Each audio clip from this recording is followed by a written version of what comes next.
Thanks for listening to Paper Girl, a podcast for readers, writers, and creatives. I'm Melodie, host, former librarian, and owner of Meadow Market Books in Tulsa, Oklahoma. This is episode 2 of Paper Girl, and my guest today is an author friend. We met in 2022 at an indie bookstore day where you signed my copy of Chronicles of My Alien Invasion. Yep. That was my first interaction with you. Awesome. This is Jes McCutchen. Hi. And she is releasing a book this weekend. Yes. So we'll start there, but then I want to dive into how you became an author, how you got to Tulsa, and, you know, your connection with witty books and indie bookstores in Tulsa. So coming out this weekend, January 31st, is Sidequests and Shenanigans, and it is a book unlike any that I've ever published before. It's fully a collaborative project with my friend Josh Wann. Back about 10 years ago, he and I met when we were both teaching at Broken Arrow Senior High School, and together with his wife Amanda Wann and our friend Emily, the four of us were the Creative Writing Club sponsors. And so this is kind of like Josh and I decided to be the Creative Writing Club sponsors for all of Tulsa and the wider, broader areas. So it is part poetry collection that Josh wrote, part prompts, like writing prompts, activity prompts that I wrote, combined with bullet journal type blank pages. So the idea is you read the poems, you think about the poems, you do the little side quests and shenanigans, and then you write your own poems responding to those activities in whatever way it feels right to you. And so as part of that, throughout the year, we're planning at least monthly, sometimes multiple times in a month, to have free, open to the public activities where you can come, you can engage in poetry workshops sometimes, engage in maybe some other forms of creativity. You don't have to buy the book to be part of it. Like, for example, on our launch which I'm so excited to show you, our launch party on Saturday, we are going to have, so we're calling them Sidequests and Shenanigans samplers. Sometimes they are completely not in the book. Sometimes they are pulled from the book. But basically, it's a poetry, like a poem, and then space with the prompt and space to write, and then an activity. So the one that we're going to do on Saturday is going to be, while supplies last, you're going to write a postcard, and we have all the things you need to send a postcard to a friend, with the phenomenal art by Stephanie Bales, who is Guild of Calamity. Oh, I love Stephanie I Bales love her so much. I'm repping her shirt. So we've got the space, the instructions, the prompt. Technically, the prompt says write a letter, but you know, it works. And so while supplies last, you can get your own postcard. We're going to provide the stamps and all the supplies you need for all ages. It's going to be really fun. So we're going to try to do, every time we do a meetup, we want to do something different. We have one planned at the end of March with Tiny Things by Bowen, and she's going to help us make little frog mushroom hat little fellas, which makes me extremely happy. And then we're doing some stuff with improv groups, and in February in March we're going to be running the programming at Siam's second Saturday symposiums and so we're trying to hit on a bunch of different literary communities in Tulsa, a bunch of different people with interests who may not lean toward poetry, but we want to give them the encouragement, you know, to try stuff out. Yeah, that's a pretty common theme with you, you know, with the blackout poetry, especially like running blackout poetry at Heirloom, but also putting together those blackout poetry kits that we have available. Aren't those fun? I'm obsessed. Yes. I love blackout poetry. Me too. Just like your heart really seems to be in poetry, and you have poetry collections. Yes. And then you also have novels. So which came first? That's a good question. I don't know. I've always kind of been a genre collector in what I like to consume and also what I like to write. I just found the first children's book I ever wrote, and it was from 6th grade, and I wish I'd brought it. I need to show it to you. It's so cute. I even like, and you can tell it was absolutely from the 90s, because I used like a word processor and I printed out fake reviews that I'd written about my own book, which made me really happy. And it's like, you're going to want to like, essentially like, you know, Jes is a auto-buy author type of thing. And so like I made up reviews. I even have like a fake barcode and ISBN. So I've always wanted to do publishing. I've always wanted to be in the literary world.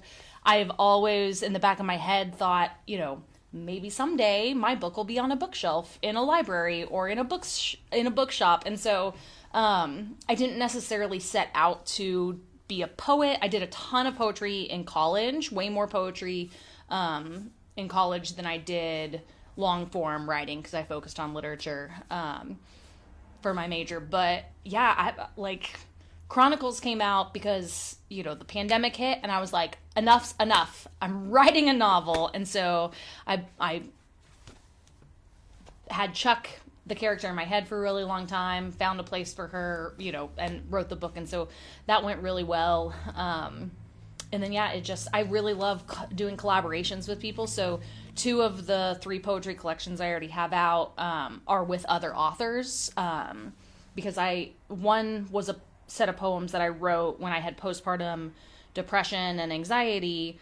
And then being a surprise stay-at-home parent during the pandemic, not on purpose, was never part of my plan. It happened.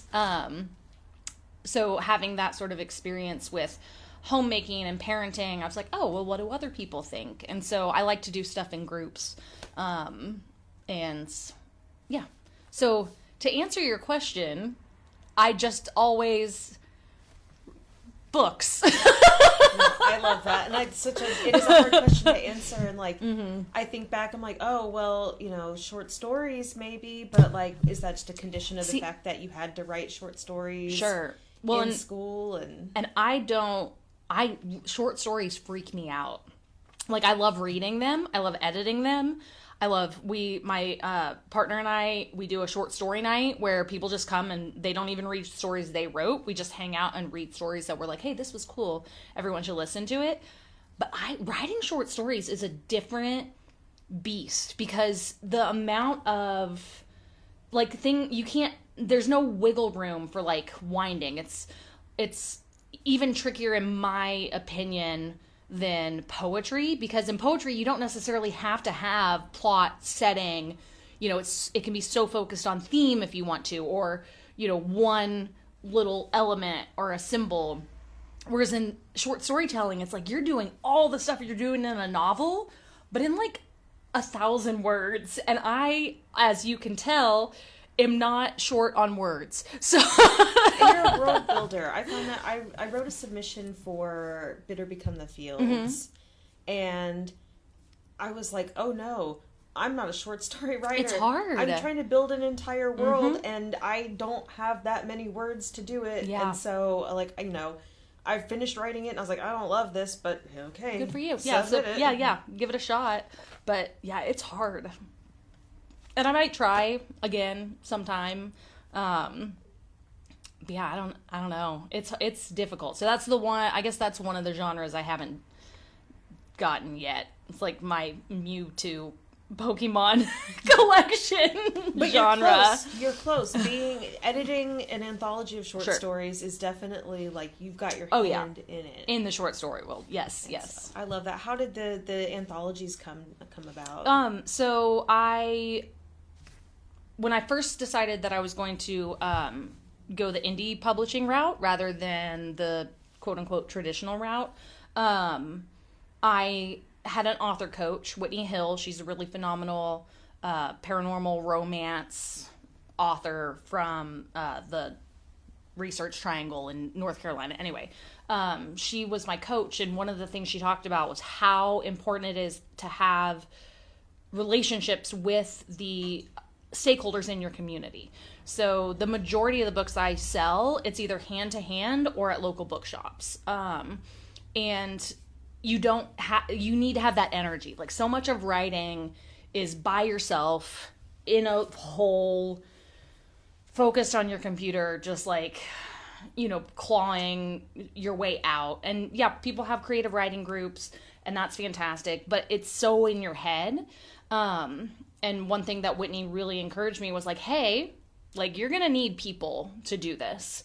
You know, maybe not to help me actually write the book, but to be around. And so, Witty Books, you know, Victoria and Julian were fantastic as far as supporting me, getting excited. I remember the first meeting that I had, I was like, hi, I wrote this book, you know, and a lot of times, you know, a book's not a good fit for a bookshop. You have limited space. You don't have endless amounts of space. And so not every book is going to be a good fit. But, you know, quirky genre fiction happened to be a very good fit. And Absolutely. so that happened. And then after going through the process twice, so before we did Fish Gathered to Listen, I had Mean Piece of Water and, I think my timeline's right, Mean Piece of Water and Chronicles came out. And so I think Victoria saw, like, hey, like, Jess has these strengths. I've got these strengths. We would need someone who, you know, is more familiar with the submission process, which is where HV came in. Not just with the submission process, but with her editorial eye, being able to go through large amounts of submissions and things like that.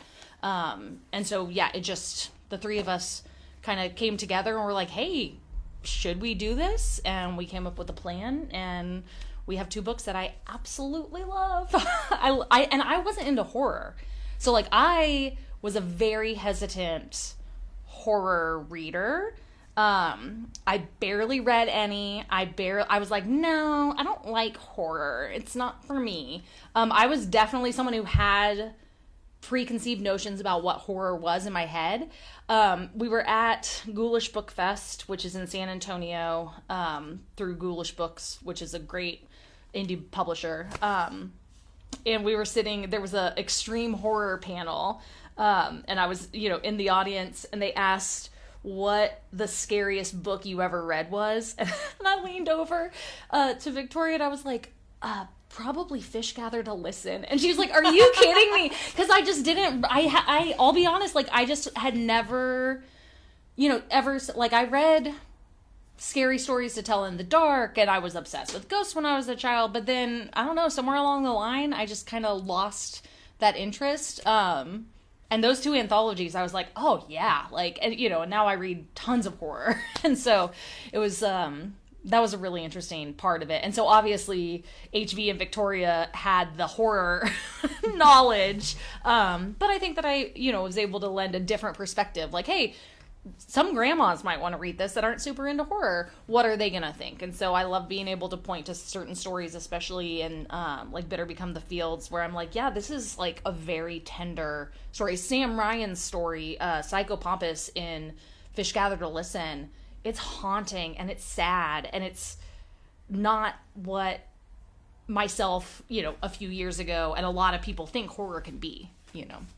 Also, I thought she was a horror writer for, like, ages. And she was like, you know, I don't write a lot of horror. And I was like, what are you talking about? It's so funny, like, these notions that we have, because, like, until you said, I wasn't much of a horror reader or writer, I would have been like, yeah, Jess knows horror. Yeah. Oh, yeah. Nope. 100%. Which is funny, because then I came to Sam when I read Pride. And was like, oh, like, she's a romance writer. And because, I mean, I was kicking my feet, giggling. Yeah. Pride. Yeah. And then I got an arc of, these are not my final words. And you were like, oh, this is weird and devastating. Oh my god, I posted, like, I have my Kindle and I had doodled on the front page, like, oh, I'm so excited to read this. And then, like, 3 pages in, I was like, oh no. Cool, I'm devastated. I can't believe I was yelling at her. I was yelling at her in my DMs. I was like, how dare you? I was like, I am on chapter whatever. Like, how could you do this to me? So, but, you know, that's something that's fun. Like, I think that, especially going the less, like, you know, doing either a hybrid publishing route or an indie publishing route or working with small presses, you get to do a lot of weird stuff, and you don't have to be pigeonholed into one genre. Like, you know, if, I don't know, who's someone really famous? I don't read. If Stephen King, here we go, he's a famous horror writer who I've started reading. Carrie was very good. Also watched Misery for the first time. triggered me as an author, but also very good. I was like, oh, I should probably finish this manuscript. But like if Stephen King was like, hey guys, I wrote this YA romance graphic novel. I mean, obviously it would sell because it's Stephen King, but also people would be like, what in the world are you talking about? And so going on, you know, having more agency in what you publish, what you write, what you produce has been really rewarding. And so you can get stuff like Pride, like a queer romance set on Brookside, and these are not my not my final words about like I've been working on the elevator pitch with Sam. You know, I don't know, sad guy sees duck. It is hard to like. It's so hard to describe it. I loved it. It was very sad. If you can read a sad book, I recommend reading this one because it's very funny, but also rips your heart out. Yep. Which is another thing I loved is like Sam is super funny. Yeah, she's so funny. Funny writer. But to circle back onto you, because we'll be talking to Sam. But good. I want to talk to you. So I came to you, like I said, when I got a signed copy of Chronicles of My Alien Invasion. You were hanging out at Witty Books. Talk to me about writing your first real novel. Yeah, it was. I learned a lot about myself as I wrote it. I've also learned. So writing with ADHD is one of those things where I've just luckily been able to lean into. For example, I love to tell people when I don't, for starters, I never title my books successfully until I post on social media that I will have a title reveal, because if I don't give myself a deadline, I'm never going to do it. And then also things have come up like, I had the character of Chuck. She's the main character in Chronicles. I had her in my head a lot. She was very much a foil of me in high school. I actually had some high school friends read it and be like, oh yeah, you're Chuck, right? And I'm like, okay, well, yes, but also no, but whatever. And so, you know, I had the character in my head, and I did a lot of authorship planning with Whitney Hill, who I was talking about earlier, where I had to really think about what I wanted at the end. And she was like, this is going to seem crazy. It's going to seem out of the realm of anything possible, but where do you want to be in 5 years, book-wise? And I was like, well, I want at least like 3 books by 5 years, right? And so having those sort of really lofty goals was helpful. I wrote a lot of Roswell fan fiction in middle school. And so I was like, well, duh, like romantic alien stuff, obviously. And so, you know, because aliens are fun and it was an interesting story to write. I write pretty chaotically. I like to leave myself really ridiculous notes that are like, haha, good luck with this action scene, Jess. Which just, you know, love that for me. I didn't have names for any of the characters in Chronicles when I started drafting it, because like I knew I had a general idea. I had like Chuck herself was fully formed, but I didn't know what to call her yet. And so I had characters A, B, C, D, like I named, like numbered or lettered them. And then at that point I was like, well, crap. Like if I name character B anything that doesn't start with a B, I'm going to get really confused. And so that's where Axa, Chuck, Bailey, Chuck, Dora, anyway, not all of them, but a lot of them. And I tell people that, and they're like, that's crazy. And so I'm going to go back and read it. Yes. And so, you know, little quirky things like that I could beat myself up about and be like, that's a ridiculous way to write a book, but it works for me. So, you know, and then a lot of times I have to pair things, you know, I've gotten better at editing. For my young adult novels, I have a really phenomenal editor that I've gotten to work with multiple times. She's great, Jenny Chappelle.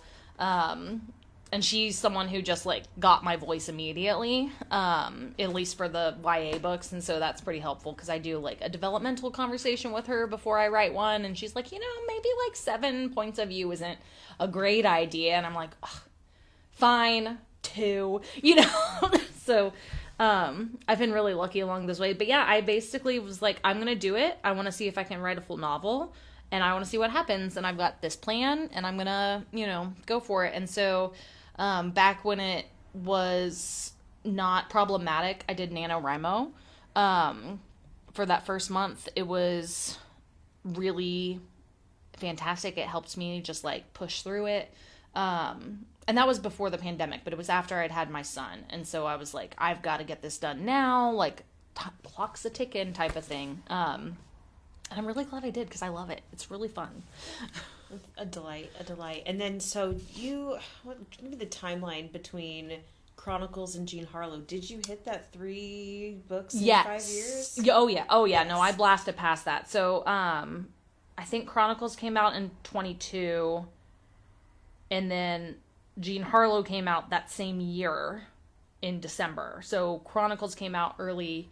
I mean, that was a really quick turnaround. I'll never do that to myself again, because they were like, yeah, you have to make sure that you're, writing one book and editing the other. And I took that very seriously. And it is good because I get bored with stuff. I'm like, I just want to write a silly, like, cafeteria scene. And instead I'm having to edit this book that I've already read 7,000 times, and I'm tired of, so it's good to have that. But those came out really quickly. And then Bitter Become the Fields and Fish Gather to Listen in reverse order came out. And then Jean Harlow came out just a year in 2024. So just a year, or just a few months after Bitter Become the Fields. And then in between all that, I've had the poetry collections and my Geraldine Hart stuff. So yes, I blasted past 3 books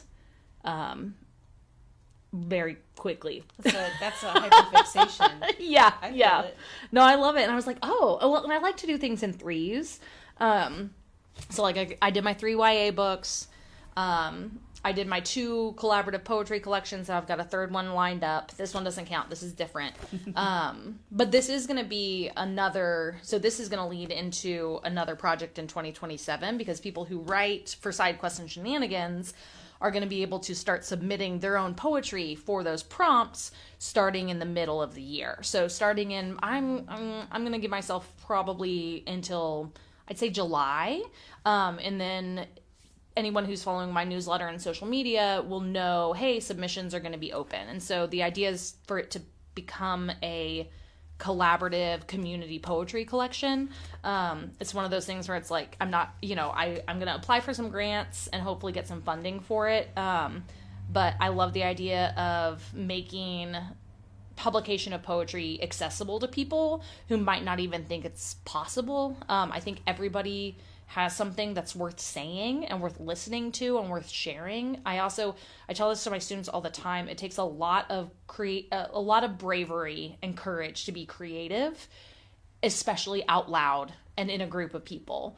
And so, you might not get to the point where you want to stand up and read a poem out loud, but you might get to the point where you want to submit something. And that alone, like, that takes courage. And so that's our goal for 2027, is to come out with a chunky boy of a poetry collection with, as many people from the community as we can. I'm not going to publish crap, and so there might be some people that, if someone's really interested, like I said, Josh and I are trying to be the creative writing coaches. If someone's really interested and struggling and wants help with editing, we're going to have workshops throughout the year where you can come, you can practice your poem, you can get feedback on it. We can polish it, things like that. And so I'm really hoping that people see it as something attainable. I love publishing people for the first time. It makes me very happy.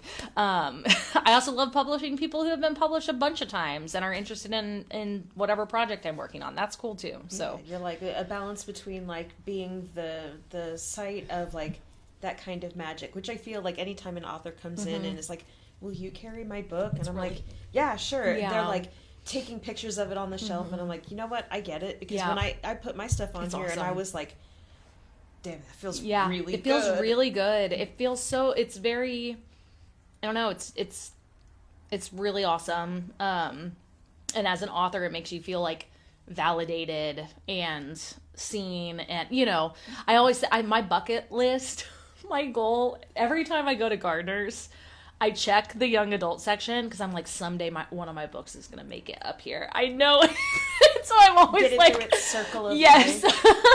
No, I love that. But so you have that like shiny and new, this is a first time exciting opportunity. Yeah. And then you have that validation from like, oh, these are established authors who have done something that I might have enjoyed. Yeah. And then they want to work with me. It's really cool. Wow. And like, so it's such a cool thing that you're doing and putting together, and for the community and it being a family opportunity is... Yeah, we, at some point we may have some, like, Josh was joking about after dark, but, both of us have families, we've got, parents that live in town, we've got kids, and a lot of times events aren't, especially poetry events, aren't necessarily family friendly. Like, they might start too late at night, or there might not be childcare. When I put out the... Between the Mess and Magic, which is the poetry collection that centers around parenting, and I had, I think, 6 contributors, and everyone was able to be there, which was amazing because some people lived out of state. I wanted to make sure that anyone could experience it, and so I provided free childcare on site, and so you didn't have to worry, because so often things like in the performing arts, whether it's poetry or music or whatever, a lot of times you can't go if you're a parent, because it's like, I can't take my baby to the mosh pit. I wouldn't go to a mosh pit. But, I can't take my squirrely ADHD, probably not formally diagnosed, having 7-year-old to the ballet.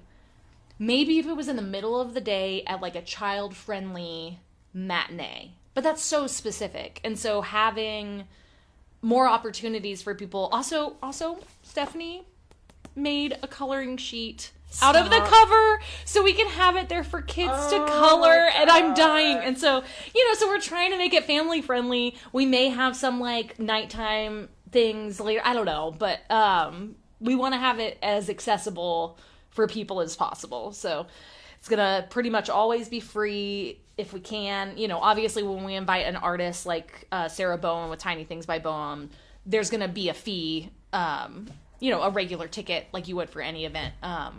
But there's also going to be a free poetry writing aspect to that workshop. So just whatever we can do to... Well, and also, like, anything with Sarah Bowen, like, when you pay that fee and you get your little and you're obsessed with it for the rest of your life. Oh, yeah. You'll hold it close. That was, we had Sarah come to the school I was teaching at. Oh, cool. And my friends donated to have her come and do it. Oh, awesome. And the kids talked about it forever, and I would bump into them, at debate tournaments. They'd be like, hey, look, I still have my little guy that I made. And a bunch of them, they made Among Us characters. Of course, yes, that's very popular. And, a very easy thing to make into a tiny little guy, especially for little hands that are just getting motor skills. But just like, it's something that's 100% worth it. Yeah. And then learning how to make really cute little mushroom guys. I know, little mushroom frogs. So, also for the cover, I obviously, we'll see how 2026 plays out, but I'm very hopeful for the poetry collection in 2027. And I'm going to talk to Stephanie and be like, listen, I need 200 little guys for the cover. Like, can you imagine if it was just like wall to wall mushroom frogs? My God. The amount of merch I would get of these little mushroom frogs would be insane. Just like paper the walls in little mushroom guys. I love them. It makes me very happy. We have stickers, so there will be stickers available. We're gonna give them away for free if you buy the book, and then if you just need extras for like your water bottle or whatever. I feel that. So you've very much like painted in your family experience in this, and then I'm guessing with Geraldine Hart, a little bit of that from Having G. So Geraldine is a whole thing. For context, she's a character I made up completely. I wanted to write a science fiction character who you could physically experience parts of her life. So I essentially made so she started out as a she started out as an art exhibit, and then it evolved. So the baby book, Geraldine Hart, Little Space Explorers, is because the character I created and the world I created for her would have had such a rippling, lasting effect that, of course, we'd be buying baby books about her. He got upset at me because by the time it was out, he was like, I don't read baby books anymore. And I was like, dude, I'm sorry. He was like, it is nice that you dedicated it to me. And I was like, I hope you like it. But yeah, so that's where I got my baby book from. And Geraldine, it's on, I have submitted the first of 3, because always 3, novellas about her life. So one of the planets that's in the baby book and was in the art exhibit is Trackler 4. So that's the first planet she went to. Very like Sidequests and Shenanigans vibes. Lots of mushrooms, lots of green. Apparently this is the color of the year, I think. Just like cozy green. Yeah, definitely a very like, I think it was... the Pantone color of the year is yeah, white. and Threads was like, you know what, no, actually. green. And I was like, it's kind of like these colors. So I love it. Yeah, leaning into that. But yeah, so Siam, which is a small press here in Tulsa, has the manuscript, and I'm waiting to hear back. So yeah, Geraldine Hart is an interesting character. But yeah, my son is always asking me to write a book that's appropriate for him. Because he looked at this book and he was like, oh, it's more poetry. And then wait, you're going to love this. I wrote it down. So these are his rules of poetry as of January 29th of this year. 7 lines, rhyming words, at least 1 page. That's all a poem needs. And he was like so sassy about it. I was That's like, a poem in itself. I know. I was like, I'm going to read this and you don't even know. It's going to be very embarrassing for you. But yeah, so he, someday I might do...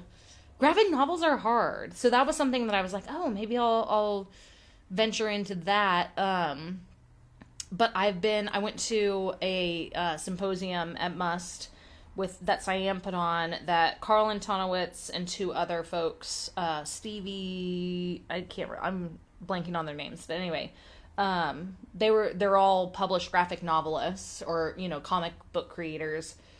And that hour that they just had, a discussion was mind-blowing to me. And I was like, oh, I don't know anything about comics. So I've been reading a bunch, but it's trickier. It's like short stories, like the way you have to make time move through the panels was it was a lot of stuff that I hadn't really occurred to me before.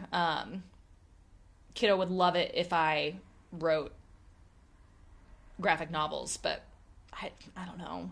He might just have to age into Chronicles. I'd be like, sorry, dude, just wait 3 years and you can read these other books. That's fair. No, I love that. Oh, it's so exciting, just watching all of this grow. And so while you're doing all of these workshops and events with Sidequests, are you working on anything on your own? Right now, I am just trying to read. Because a lot of times when I'm writing heavily, I can't enjoy reading like I do at other times. And when I was finishing up the Geraldine Hart, the first novella, I couldn't even watch certain Star Treks because it was so similar in vibe. And so right now I'm trying, and I say this, and I have a list of 10 books that I think that I might do next, ready to go. But right now I'm really trying to just read, and it's one of those things, at the end of the year, everybody does their book counts and things like that. And it's not that I felt like I hadn't hit my goals. It's that I felt like I was missing reading. And so I am intentionally focusing on Sidequests and Shenanigans, writing poetry, working on, the Sidequest samplers and things like that as far as creating goes. and just trying to read more right now. Once I hear back from Siam about the Geraldine Hart book, I'll probably toss myself into the second one, because it's always kind of percolating. Though I'm kind of dreading the third one, because I wrote, like, in the world that I created for this character, like, her third voyage is a real bummer. And so I was like, man, I gotta be in the right headspace to write that one. Maybe I will write some middle grade stuff to, like, lighten the mood a bit. But yeah, right now I'm just really trying to read. I think I've read more books in the last month, since I hit submit. So not even last month, since the 8th of January. Pretty much more books that I did, I think, in the second half of last year. So it feels good. I like reading. It's good to kind of get back to it. What are you reading right now? I am reading, my favorite thing is Monsters, which is a really chunky graphic novel. It's really interesting. It's like a murder mystery, and it's drawn on sketchbook, like spiral notebook paper, so it feels like someone's journal. Anyway, so that's really good. And then I'm listening to a true crime story that's also about how, like, lead poisoning is why so many people were murdering people in the Pacific Northwest. Gosh. So it's like part environmentalist history, and then also scratches that, like, true crime itch. And I'm like, not that, you know, these serial killers had excuses, but also, like, there was some really bad stuff happening in those areas, pollution wise.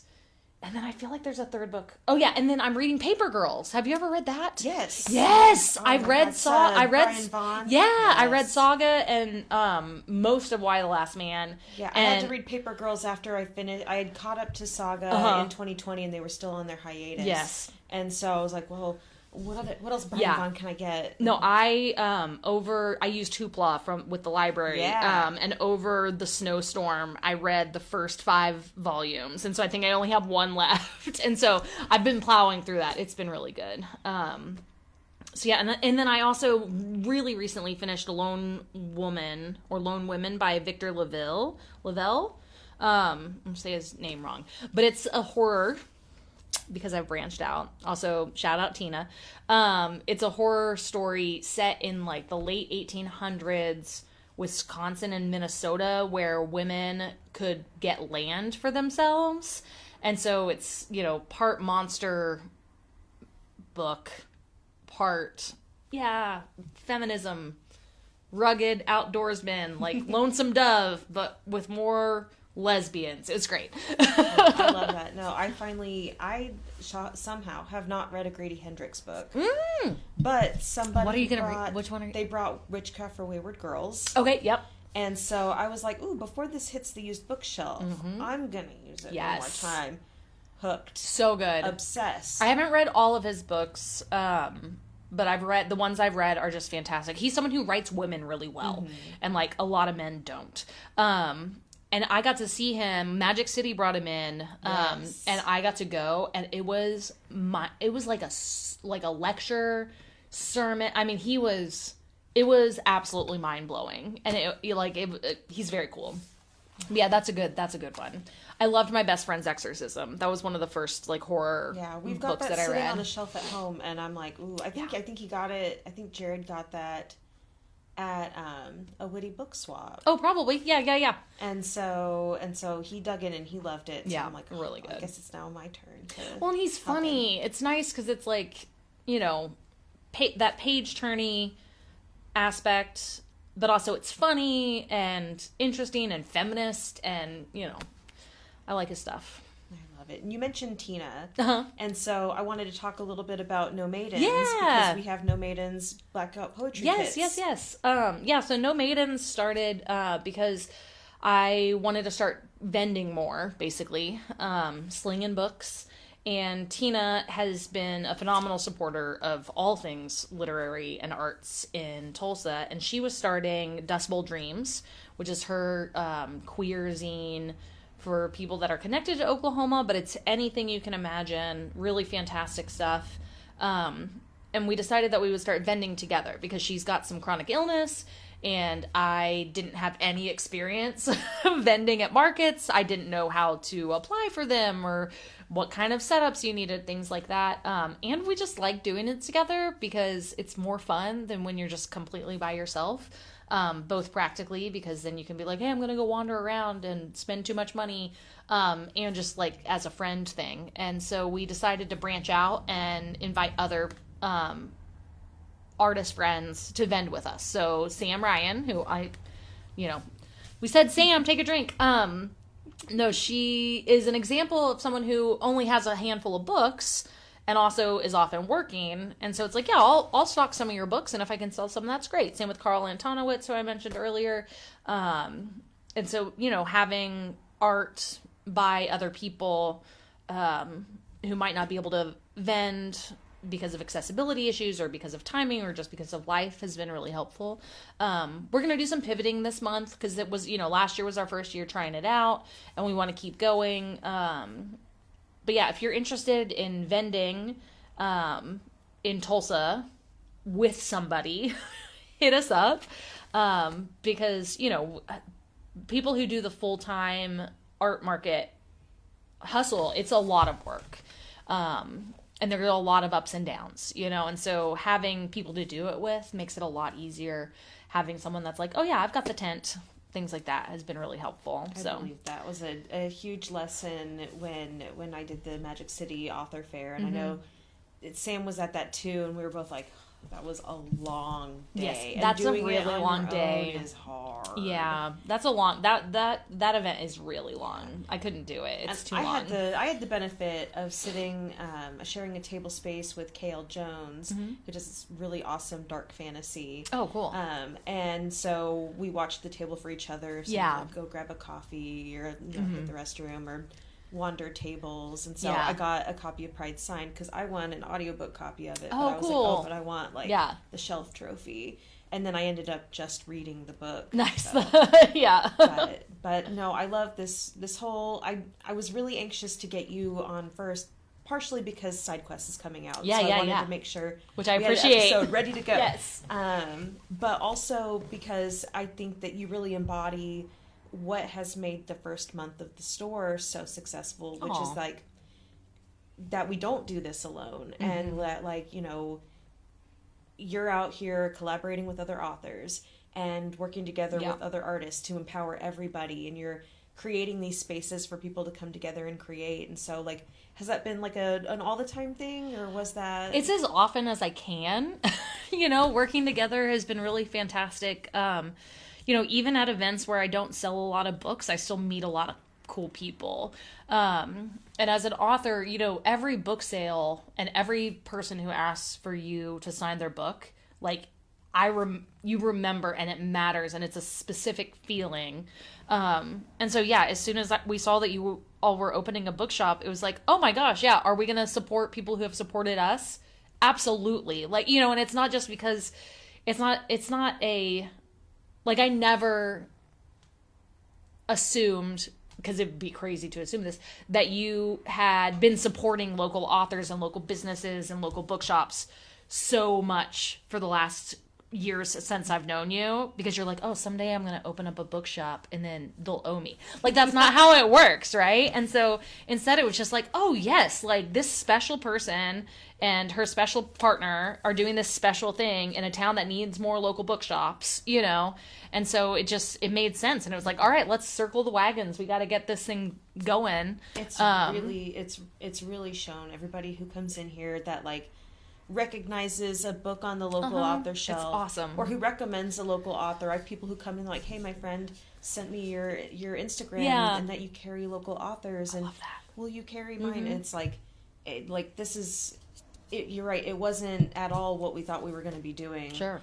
I thought I'd be a librarian forever. And then, life happened. Yeah. But just that's the energy that Tulsa has, and so it's really easy once you are aware that there's this huge author scene in Tulsa, and you start picking up those books and talking to people, and you have these signed books that you're like, oh, look at this, it's a really cool special, and then suddenly you've got all of these friends and all of these cheerleaders and supporters, and when I was writing Clever Woman, I was checking in with people. Yeah. And, like, I didn't go to any formal writing groups, but I had people who were, like, to support checking you. in on And me. yep. No, it's really awesome. I don't know what my life would be like if I didn't have if the literary community of Tulsa didn't exist like it does.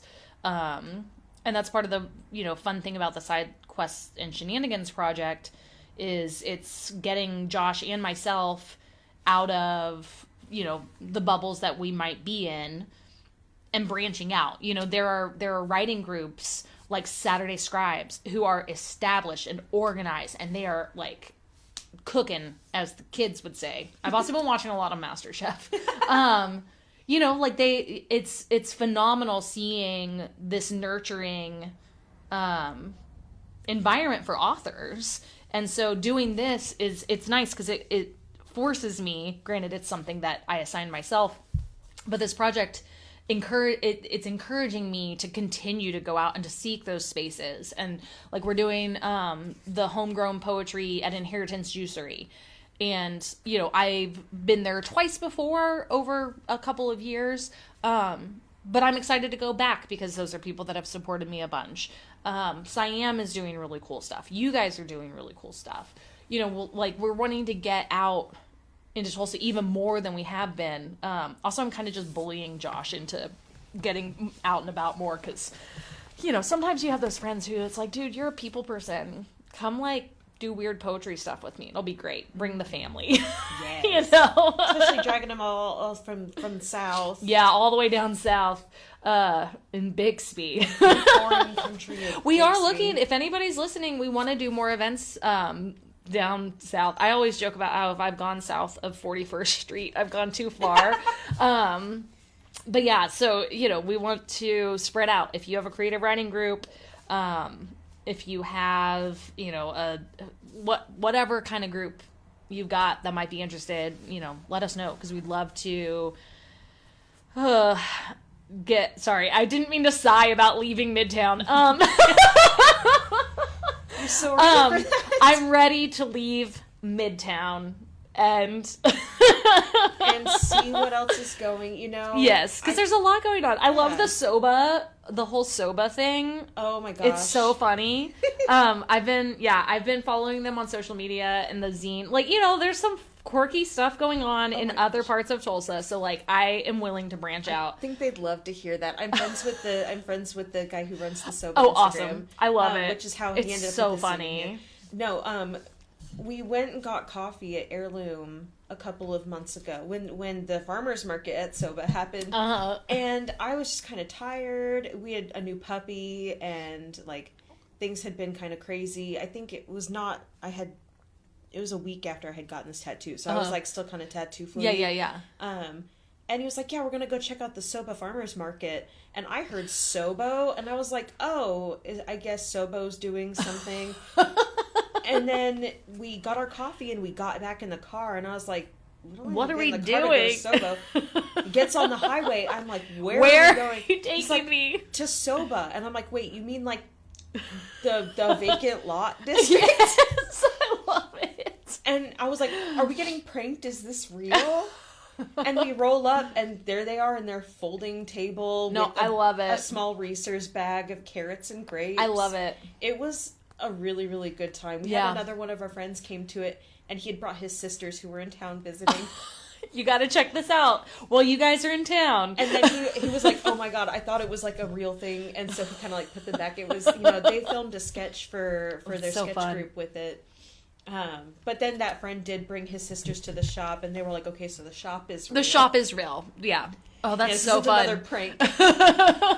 Oh, that's awesome. I'm like, yeah, if you all want to have us at the Soba Farmers Market, just let me know. Yeah, well, and I taught in Jinx, and I thought it was a cute little area, but I've got friends that live in Jinx now, and we're like, okay, I guess we kind of like Jinx a little bit, and then hanging out at Book and Bloom in BA. Oh yeah, I really like Book and Bloom. It's so cozy there. And then Gas Pedal, which used to be in this building, is now Urban Living down in BA. Okay. I guess I gotta go south of 41st every once in a while. And not just to go to the movies. Yes, yeah. But Yeah. there's cool stuff happening all around, and just like takes people kind of reaching out and Yeah, and letting you know about it, and connecting those dots type of thing. It's a fun puzzle, this Tulsa. I'm always trying to convince my siblings. I'm like, no guys, Tulsa's cool now. They're like, no. And I'm like, no, really? Did you grow up in Tulsa? I grew up, yes and no. So I grew up until second grade. I lived at 21st and Sheridan, right by Nathan Hale. But my parents are career teachers, and so they taught in Broken Arrow. And so I almost always went to Broken Arrow schools because I would drive out there with them. And then let's see. Hang on, I'm getting my timeline mixed up. I lived there until 5th grade, and then we moved to Broken Arrow. So I went to Broken Arrow schools most of my life, and then graduated from BA, moved to Norman, did the OU thing, and then moved back home into a house in East Tulsa.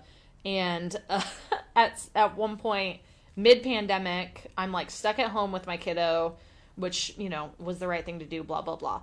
It was super boring, and I got a lot of poetry out of it. But they started building something near my house, and I was like, oh, is it going to be like a little shopping center? Or maybe like we'll get a coffee shop. And it was a third semi-truck car wash within walking distance of my home. And I was like, Marshall, we have to leave. I was like, I can't do it anymore. And so I was like, I want to live where I can walk to like 5 or 6 things. And so we moved to Midtown because, you can do that. Yeah, because you can do that. And we're upwind from the Burger King now. So whereas we used to be downwind and in a little valley, so the Burger King smell would just kind of waft and hover. It was the right decision to move to Midtown. I feel that. Yeah, we moved to we're in North Tulsa. Yeah. But it's like you're in the Heights, right? Very close to the Close Heights. to it, A little bit north of the Heights. But like the Heights goes all out for Halloween. Oh yeah. And like our street, not a very like walker friendly street, except for that it's like a straight shot down to Cane's. Yeah, just right there. Yep. That's awesome. Go hang out get a slice at Empire, when OK Pot eventually opens. It'll open. I have hope. So I don't know what it's gonna be, but it'll be something. It'll happen. It'll happen. Yeah. But just the ability to walk to things, and we used to live over at 11th and Peoria, and so we could walk to Wildflower. Everything, yeah. And we could walk to Max. And you might be closer to Wildflower now with the new location. Like it's pretty much straight shot for you. That's awesome. We're very excited. We had our wedding brunch at Wildflower. I love that. And so when the location closed, we were like, well, we'll follow you guys to the ends of the earth. End of the earth, like for sure. If you move this restaurant to Chicago, I'll go to Chicago. I'll go to Greenland. I'll go. Last time I ate there, it was very recently. I told the owner, I was like, hey, if you need to like fire brigade all of your furniture, just ask. Tulsa will line up, and we can just hand things down. Don't hire a moving truck. Like, we can do it for you. Because we would. It would happen. And that's what Tulsa's like. And it's weird. And I love it. Like, it would... If people said, hey, this is how we're going to move, like, people would be there with their pickup trucks and just, like, get it done. Like, So... Yeah. Especially for folks that, like, just really, like, pour into the community. They're 100%. Wonderful. Yep. I guess my last question that I want to ask everybody is just like, what has been something that surprised you or really excited you about your journey in writing and engaging with the book community in Tulsa? That's a really good question. I think the thing that has mattered to me the most, I went to a teen book convention, Oklahoma Teen Book Con. I don't even know if they're doing it again. A couple years ago, and it was right after the Mean Piece of Water came out. I think it's a Tulsa Public Library thing, but it was at OSU Tulsa anyway. And a bunch of kids had been bussed in from like Owasso and Collinsville, like a bunch of tiny towns, Claremore, like there were like no Tulsa kids there. But a handful had gotten bussed in because they're like creative writing teachers or English teachers or whoever, because it was on a Saturday. And being able to say, yeah, my name's Jes McCutchen and I write queer normative young adult sci-fi fantasy set in Oklahoma. And you can see in this auditorium all these little queer kids perk up. And so, and it's being able to be in that position and be like, yeah, I'm an author and I write queer books and they're just about kids like you having adventures. And we had a little round table where basically the authors, like the kids who wanted to could sit down at a table, and then the authors would circle around and ask questions. And so we sat down, and first thing I said was, okay, so let's just go around real quick. My name's Jess. You know that. My pronouns are she, her.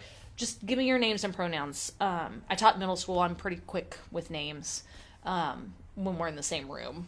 After that, I'm like, and it got to a kid who said their pronouns were they, them, and they choked up and said it was the nicest thing anyone had ever said to them. And I was like, what is? And they said asking what my pronouns were. And I knew that I would continue to put myself in places where I can be loud about being an author, born and raised Okie, queer, friendly, just because kids need that kind of reassurance. Queer kids need stories about them having adventures, and it's not just about the trauma that they go through. In all of my books, there's not bullying. The trauma comes from the alien invasion or from I guess the cult was kind of rough, but like a cult summoning a giant demon octopus, and so the Lake Merfolk have to work with the lake locals, and they make out a little bit and they save the day, so it's like having those sorts of adventures. That just was the most, obviously it was impactful because I still think about it constantly. I think about those kids. Also at that book convention, they did the sweetest thing. They asked us for a certain number of copies of our books, and I was like, okay, what did they need these for?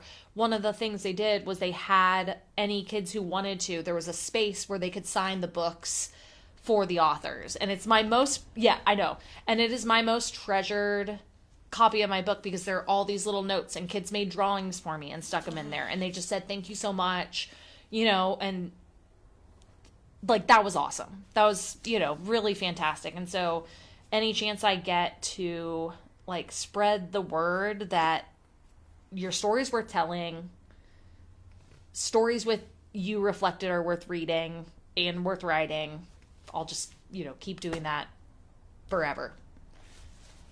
Oh my God, are you crying? Oh my God, Y'all, she's crying! We're going to need to put, I think one of the clips is going to have to be, how many times has Melodie cried on the podcast? Yeah, a little clicker. Oh, look, I'm an easy crier. And so the fact that it took us, an almost hour the whole time. Before I teared up, Do you want me to end on a funny story? Yes, please. Okay, so first, I have, 200 copies of Sidequests and Shenanigans in my house right now. Makes me very happy. I paid the extra cost for, the express shipping. When Mean Piece of Water was coming out, I got, my 3 big boxes of author copies, and I'm like, okay, I'm going to be really good at content. I'm going to film my opening. It'll, I'm going to unbox it. It'll be great. I open the first box, and it is not my queer Lake Merfolk book. It is a Christian cowboy romance novel. And I was like, well, this is not what I wrote. I didn't write this book. This is weird. So it was a lady named, I want to say Betty, because I was like, okay, what am I going to do? I'm panicking because I had 2 boxes of books, but I needed the 3rd one. And it was good because we almost sold out at that event. I was like, this is going to be big. I know it. And so I'm like, oh my gosh, what am I going to do? Do I need to get a hold of this lady? What's going to happen? So this was 2 weeks maybe before the event, maybe even a week. It was close. It was like, okay, tight. it was tight. It was scary. And I was like, what am I going to do?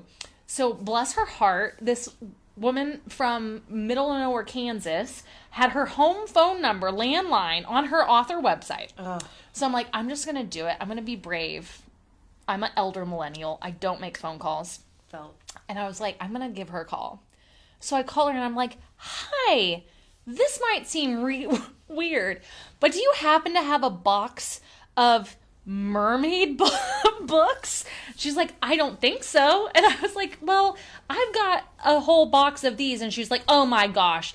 And basically she was like, these distributors, who knows? And we ended up talking for like 30 minutes. She found my books and I went with, my mom.